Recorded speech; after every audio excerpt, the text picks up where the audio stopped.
You're listening to the Generational Wealth Through Commercial Real Estate podcast. Your host, Will Smith, is a former NFL player that found his passion in commercial real estate.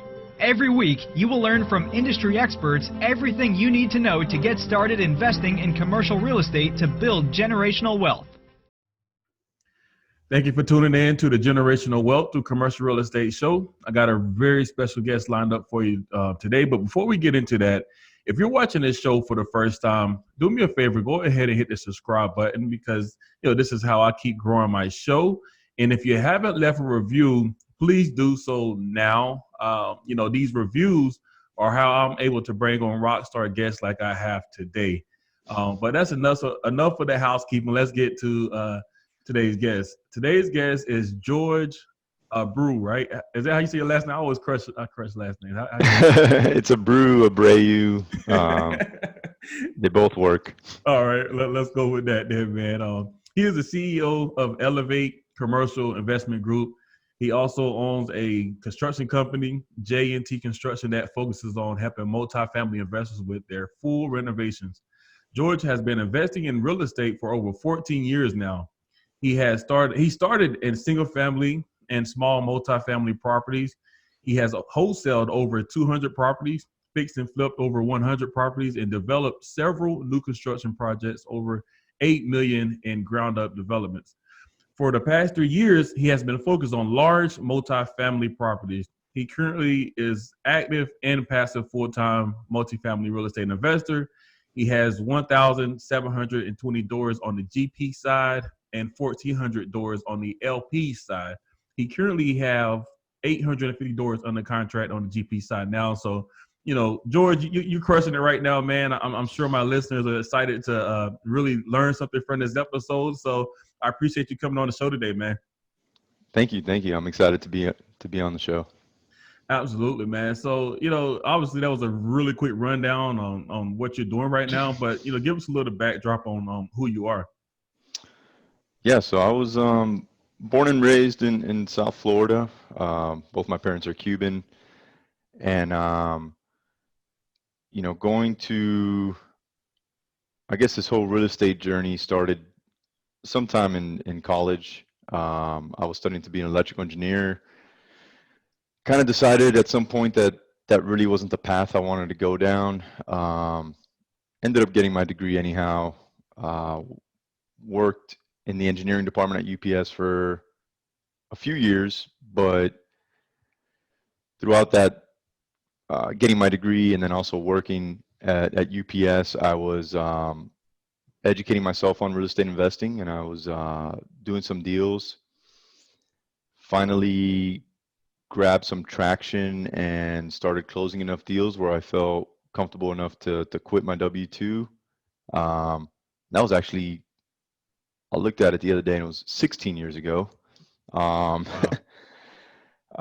16 years ago when I started looking into real estate and started going down that path. Yeah. And then I guess 14 years from when I went full time into real estate. And then, started hitting the single family hard. That's where I started. Mainly doing fix and flips and wholesales. We did have some holds, some smaller multifamily as well. And then really about 4 years ago or 3.5 years ago, started looking into multifamily syndications and large multifamily properties. Yeah. Didn't really know that side of the business as far as I didn't even know what a syndication was. Right. But when I got introduced to that, I felt like that was the true path I wanted to head down, and that was going to be the tool for me to create the generational type wealth that when I decided to go into real estate, that's what I was seeking. Yeah. And that's what led me down this path. I was doing single family and multifamily together for a little bit, and then decided to focus on multifamily. So I stopped doing single family, opened a construction company. I guess I didn't mention that, but opened the J&T Construction a couple years into real estate investing, and that was to scale the fix and flips originally. Yeah. kind of taken the same concept and just put all my focus towards multifamily and commercial construction. And for our deals, we mainly use my construction company to do the capex. I know it's going to get done right. I know Right. it's going to get done in a timely fashion. Yeah. And it's really helped us to get to where we are now. Yeah. Yeah. No, that's awesome, man. So, obviously there's a lot of different asset classes that you can invest in. Why did you, specifically decide to go with multifamily? I felt it was the safest space as far as, you're always going to have individuals that need a rent versus own, or want to rent versus own. Yeah. The our population only continues to grow. Right. Obviously, you've got to be specific on what area you're going to get into. But if you pick the right area and you come in at a good basis on a multifamily property, and you do a good job managing it, Right. I don't see a better class to be in. Storage interests me a bit, but uh, the returns on that are going to be maybe safer, but not nearly as high as they can be on multifamily. Yeah. So yeah, man. I'm all about the multifamily. Got you. Got you. No, that's it's definitely good to specialize, because then you can, become really good at something. So what are you doing right now to help you find your deals? Um, there's the usual, right? We're always reaching out to the brokers, the ones we've built relationships with, the new ones. Kind of staying in front of them, letting them know we're here. Yep. We can move quick if you got Yep. a good deal. Right. We don't want to just be bidding on the same stuff everybody else is seeing. Yep. Um, and then co-GPs, individuals that maybe don't have the portfolio yet and need some help to get some deals closed. Yep. Been going after that quite a bit, and just letting everybody know, hey, we're here. I'm 100% okay with co-GPing as far as, if I think it's going to be a good fit. Yeah. So that's been quite a bit of leads coming that way. And then what else we got? Just working on the systems to be able to go through these deals quicker. Yeah. Man, the last 3 weeks have been insane with how many deals are popping up. Everybody was kind of Right. holding them, and they didn't want to put them out there because of what was going on. Yep. And I guess now that the cases have dropped on COVID, and Yep. everybody decided, okay, here we go. Right. Right. So, if you could, man, for the people that's listening to this, a lot of people are newer and they're trying to get into the space. What does a typical co-GP look like, or what would you be looking from that GP partner if they're bringing you a deal? What role would they have in the general partnership? And it depends on how much they're going to put in. What I'll give you an example. Are you literally just forwarding me something and saying, here's 300 units over here, and looks good? Right. Or are you sending me a detailed underwriting? You've done all your homework. You've called the city and found out I don't know what, and you've done this and that. And you've got maybe experience in asset management.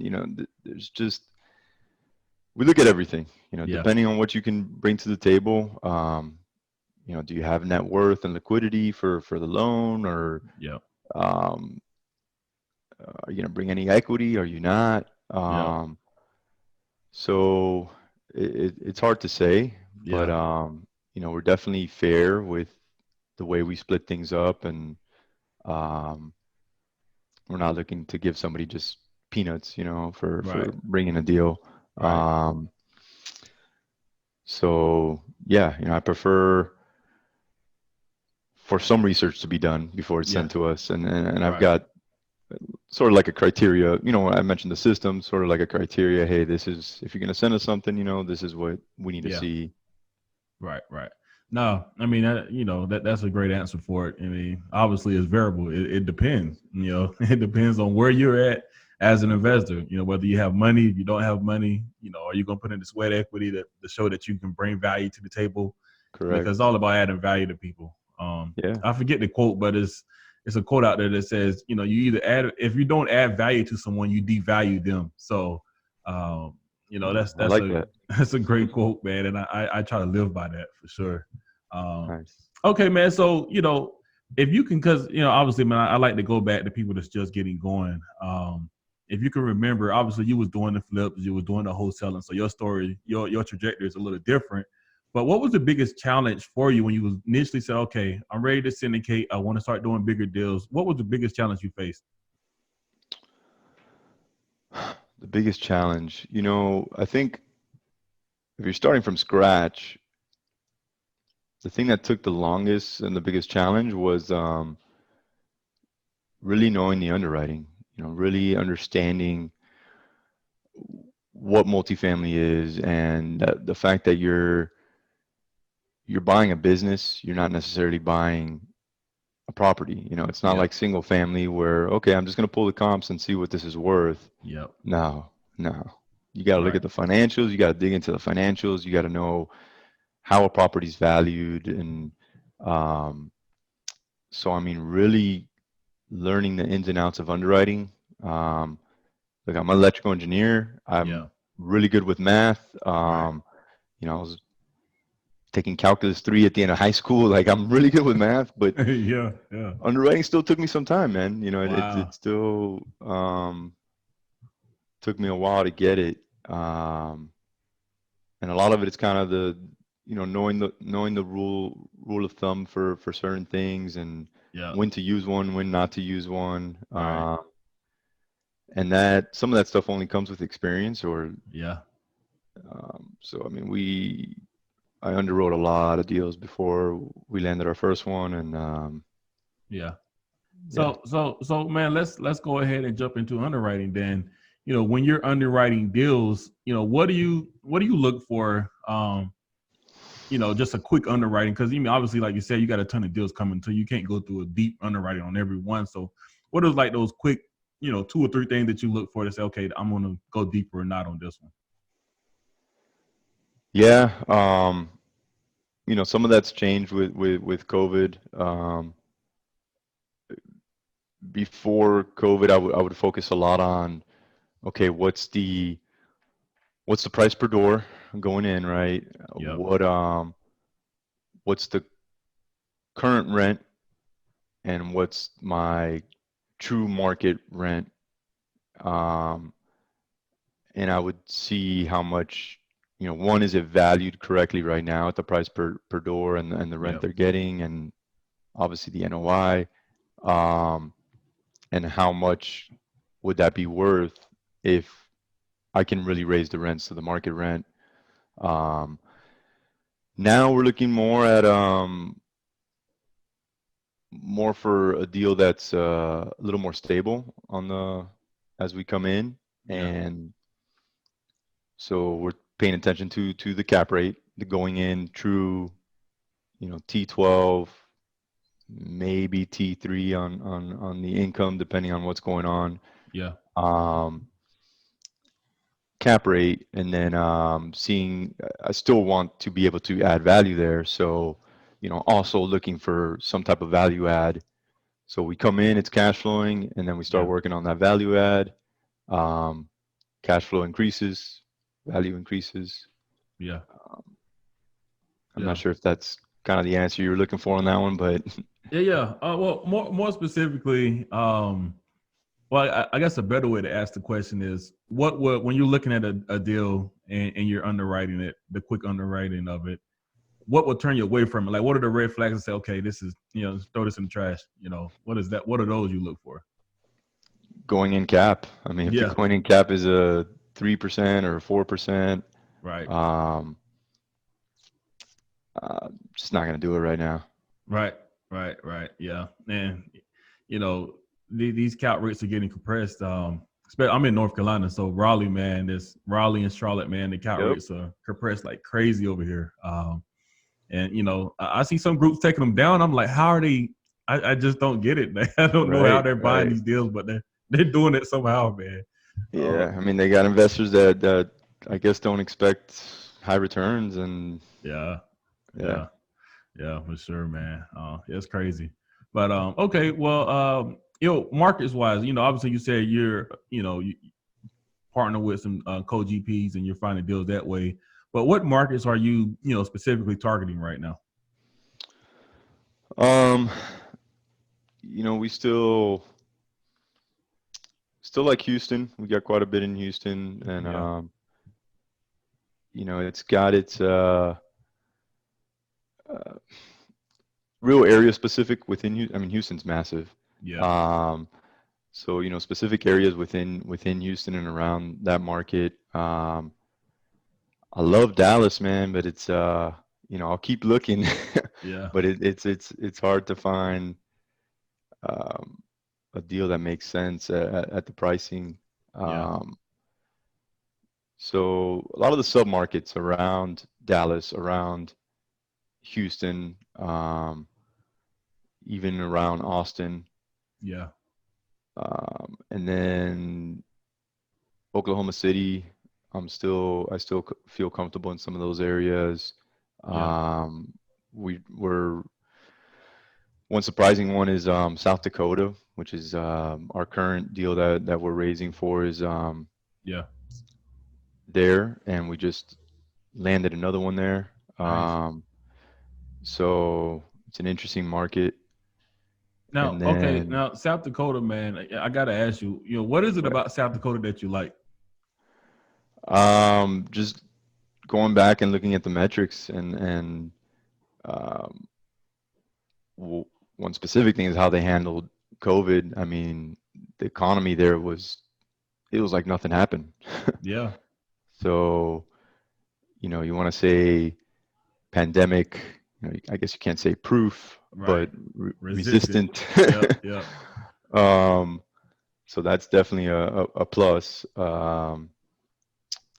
I like North Carolina, but like you said, it's tough there too. Right, Um, right. I think hopefully we'll land something, maybe Yeah, not in Raleigh, but in one yeah, of the other markets. yeah. Hopefully I can assist and finding you something that makes sense out here, man. Yeah, the deals are coming. They're Hmm. definitely coming. It's just, patience and waiting for the right one, right? Yep. And there's going to be opportunities popping up, man, with some of I mean, especially depending on how this continues to go Yeah, as far as COVID. absolutely. That's for sure. What is one rookie mistake you see people making now, especially with COVID happening? Things are changing. What is a rookie mistake you see people trying to get into the business making now? Um, Rent growth, don't you're forced appreciation on the rent growth, and so two things, right? Your organic rent growth that you experience in that market Yeah, yearly, yeah, assuming that you're going to continue to, we've been in one of the best markets before COVID hit. yep, If you're going to take that 3% or whatever it was as the organic rent growth and continue it, um, I think that's a mistake. yep, Don't assume you're going to continue to get that rent growth, um, and then pushing the rents too high. You know, yeah, yeah. And when you're saying pushing them too high, you're in the talking in reference projections. to, when you're doing your renovations and what you're Yeah, projecting it to go up to. correct. Like if the market rent's 700 and right now it's 500, and in your projections you're increasing everything after year one to 700 Yeah, because you're assuming you're going to get that. Um, yeah, don't assume that. yeah, Yeah, yeah, yeah. It's better to be conservative and absolutely. and conservative is always better for sure. If you beat it, then hey, that's a plus, right? Yep. Take concessions into account too. I mean, there's going to be more and more concessions if the government can't. We got elections coming up too. I mean, man, we just got Yeah. So so much unknowns right now. right. There's a lot of unknowns. So concessions and even bad debt. That's Yep. that's something else to Yep. pay Absolutely. attention to. Um, okay, man. Well, let's go ahead and segue to the next segment of the show. It's a deal deep dive. So let's talk about a deal you did. Where was it at? Units. What was the value add strategy? And just of it like that. Yeah, I guess I can. We're getting one ready to refi right now. We bought it last summer, value add deal in Oklahoma, Mm-hmm. 216 units. We came in and with a CapEx budget of around 1.1, Yeah. and we fixed up some roofs. We repaired some sewer lines. We replaced some AC units, some water heaters, painted the whole brick and everything, Yeah. gave it a nice curb appeal, replaced all the signage, renovated the leasing office. Yeah. What else we did there? We added some solar screens, and then the units. We upgraded close to about half of the units. Yeah. We're able to get our actually we passed our projections on rent as far as the Yeah. rent bump, and we are above 90% occupancy now and working on the refi. Yeah. So the units themselves, well, it sounded like you did a lot of work outside of the property for curb appeal purposes and just longevity of the asset. So one question I want to ask there, on every deal that you do when you're doing your due diligence on it, do you scope the sewer lines? Is that how you found this sewer line issue? Yes, it is. We actually ended up having, so you get kind of mixed reviews on this as far as scoping the lines beforehand, because a lot of the times you're going to have grease buildup and you're not going to be able to see everything when you Yeah. scope them without jetting them, Yeah. and you're not going to jet the lines before you actually own the property. Yeah. So my opinion, I think you need to scope them anyways. I think you get a decent idea of what you're working with. Yeah. So we did discover one when we did that. We knew there was one issue. Yeah. But knowing that there was that one issue and that we couldn't quite see everything, we put a larger contingency in there. We didn't Yeah. just say, okay, it's going to be 15 grand to fix this one spot. Right. I can't remember the exact numbers, but we maybe doubled that or Yeah. something like that, and we ended up having to use it. Yeah. So yeah, Now, were scoping you able lines. to get the seller to credit you for any of those things that you found during your due diligence period? We did a small retrade on this one. We didn't ask for anything crazy, but man, I can't even remember the specifics. I know one did have to do with the plumbing. Right. So that was thrown in there, and then there was Yeah. something else. I think there was a fire damage unit that they hadn't told us about or something. So, to me, like, if we're asking you questions up front and you're not giving me the right answers and I need to Right. discover it during due diligence, Yeah. I mean, that's a good reason to retrade. Absolutely. So yeah. Okay. And then just as far as the inside upgrades, what level of upgrades did you do? Because there is such a thing as overdoing renovations. Yeah. So how did you determine how much to go into that? So we paid close attention to the market, right? So and this is a mistake I've seen before too, especially with Oklahoma and some Dallas investors. In Dallas, man, you can get a large return on your investment. If, you put 10 grand into a unit, you can easily get that back depending what class and where it's at. But yeah, And this, um, and this is Lawton, Oklahoma, so it's a smaller submarket in Oklahoma. Yeah. That's not the case. You know, you're going to get a smaller rent bump. So we didn't go nuts. You know, we replaced the light fixtures, the plumbing fixtures, made it all brushed nickel. Yeah. Um, we didn't do any cabinet fronts. We just painted the existing cabinets. Yep. Didn't replace any countertops. We just resurfaced the countertops. Same with the tubs and the tile surround. We just resurfaced it. Yep. And I think that was it, man, as far as our upgrade. We did some flooring where needed. Yeah. So it was what, all in maybe 3? A little bit more than that. I think there was appliances on some of them too. Okay. And depending on the appliances and flooring, you know, that's obviously going to change Right. that number drastically. So Yeah. it was maybe between 3,500 and 5,500 or Yeah. yeah. Gotcha. Okay. And you guys are getting ready to refi, and what the plan is to hold this, what, maybe another 5-10 years after refi? Yeah, I mean, this one was built or structured for, we could hold on to it for a while. We're gonna, you know, depending with the reserves right now, but Yeah. we should be able to cash out our investors, return all their capital. Yeah. So, you know, at that point, the returns are infinity, right? Right. So with that in mind, then we can really just hold on to it for as long as we want. Yeah.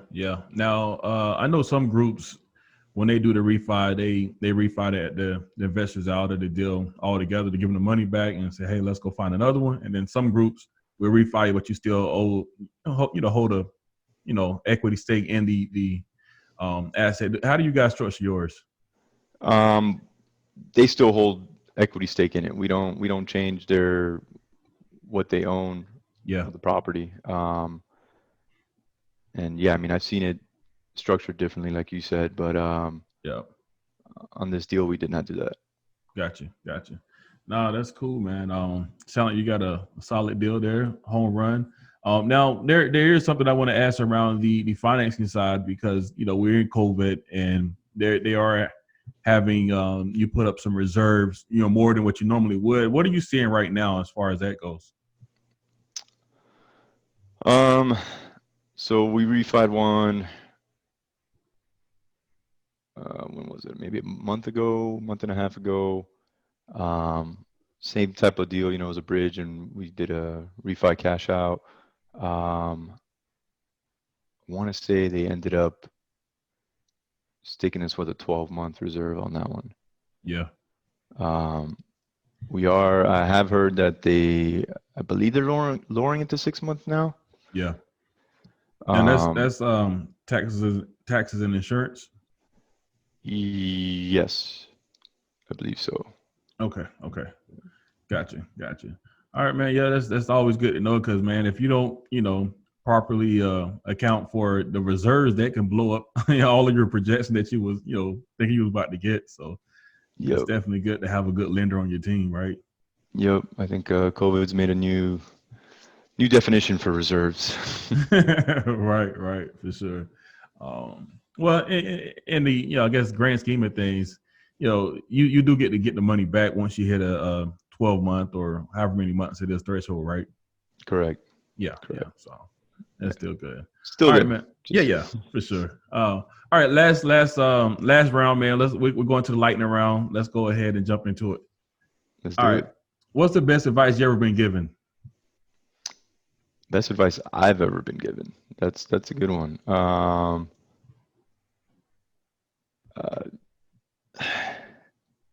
Man, I've been given a lot of good advice. I guess I'd have to go back to the advice I usually give, man, which is focus. Yeah.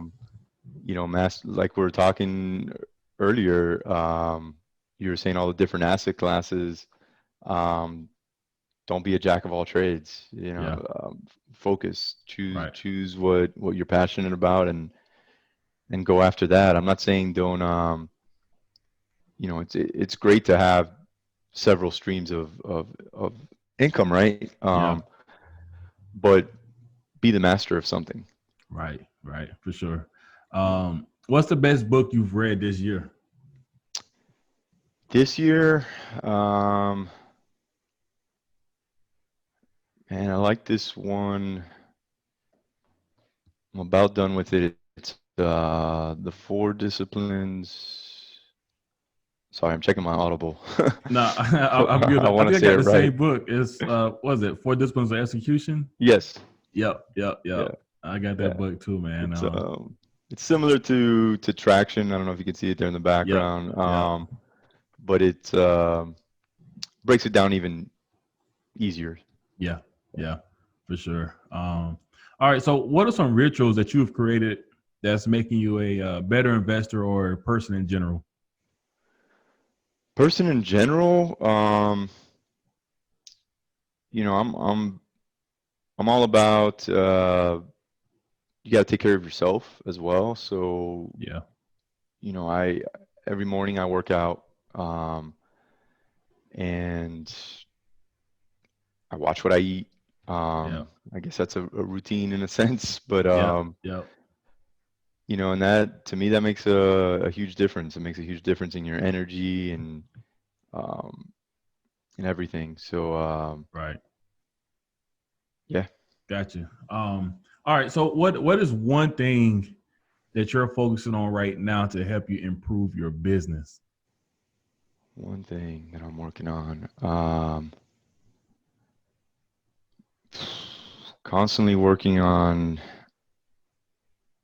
new systems and procedures. Pretty much I pick one aspect and I work on that, focus on it, get it all set up, Yep. and then move on to the next. This second, working on our equity raising, Yep. really trying to take that to the next level. Yep. It's one thing that when I started doing this, coming from single family, I didn't really raise equity. We had a couple Yeah. private lenders. We used hard money lenders at some point too. Yep. So that was definitely new for me. I love marketing though, so Yeah. I feel like I've got that, and now it's just putting a little bit more systems in place. Yeah. Yeah. Gotcha. Um, if you can give your younger self one tip in regards to investing, what would that be? Skip single family, go straight to multifamily. Easy enough. Yeah. What's the worst job you ever had? Worst job I ever had. Um, my first job, I guess, bag boy at Winn-Dixie, then Yeah. Publix. Yeah. I still did it with pride and still gave it 110%, man. But Yeah, I got you, man. All right. And last question here, man. You got a rich uncle. He left you $1 million. What are you investing it in? whew, what am I investing it in? Passively or actively or Yeah. anything? Hi, man. You got $1 million tax free. What you doing with it? um, I'm definitely gonna invest some of it passively Yep. so I can get some depreciation. Yep. Yep. And not get taxed on. Oh, you said tax free, but Yeah. so I'll roll over that depreciation. And then it depends. I may look at possibly a business that will, if it's me right now, maybe look into purchasing a property management company and bringing property management in house. Yeah. Yeah. I don't know. I'd have to look at the ROI and. Yeah. No, I Yeah. like to ask that question there, man, because it's just interesting to see how some people say, man, I'm going to put it on black in Vegas or something. Wow. Yeah, man. But that's the end of the show, man. I appreciate you coming on today. Tell my listeners, how can they get in touch with you? Man, if they check out, we're constantly updating our website, elevatecig.com. You can find a ton of free content on there, information about any of our deals that we have going on. And if they want to shoot me an email, which is George or Jorge, Jorge, at elevatecig.com. If they mention this podcast, I'll shoot them over. I've got several different checklists, like for due diligence, CapEx, questions to ask a deal sponsor before investing. So I'll go ahead and send that over to them. I appreciate that, man. Thanks for coming on the show today. Thank you, man. Thank you. Fun like always. Thank you for listening to the Generational Wealth Through Commercial Real Estate podcast, brought to you by Onyx Capital Investments. Onyx Capital Investments works with investors nationwide to invest in income-producing real estate in emerging markets. Connect online at www.onyxcapitalinvestments.com to learn more about what we're doing. If we have added value to your life, please leave us a review.